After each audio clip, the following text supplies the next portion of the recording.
বন্ধুরা কেমন আছেন? আশা করি ভালো আছেন। আমিও ভালো আছি। আজকে আমি বানাবো এই কাটা পোনা মাছ দিয়ে আর মানকচু আলু দিয়ে ঝোল। মানকচুটা আমি একটু সিদ্ধ করে নিয়েছি। আমি কড়া বসিয়ে দিয়েছি। কড়ার মধ্যে দেবো তেল। মাছে নুন হলুদ আমি মাখিয়ে নিয়েছি। একে একে মাছ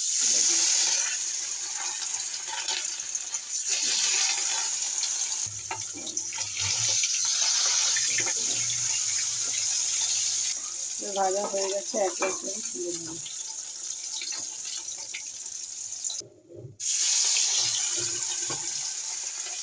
তেলের মধ্যে আমি একটু কালো জিরে ফোড়ন দেবো, একটু পেঁয়াজ কুচি, আমি একটু ভেজে নেব।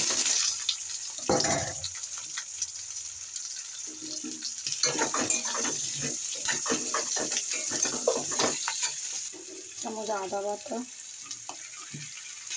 এক চামচ জিরে বাটা,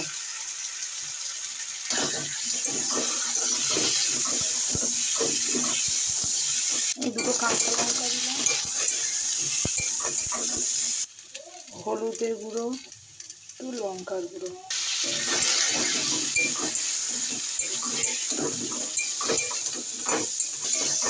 কষানো হয়ে গেছে। এবার আমি দেবো জল।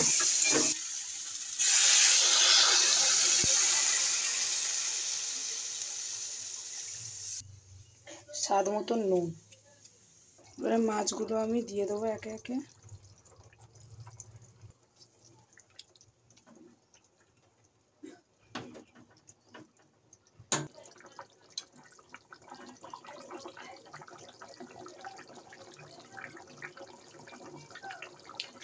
মাছের ঝোল হয়ে গেছে। এবারে আমি গ্যাস অফ করে দেবো।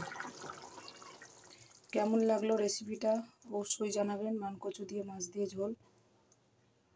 কমেন্ট করবেন, লাইক করবেন, শেয়ার করবেন, সাবস্ক্রাইব করবেন। টাটা।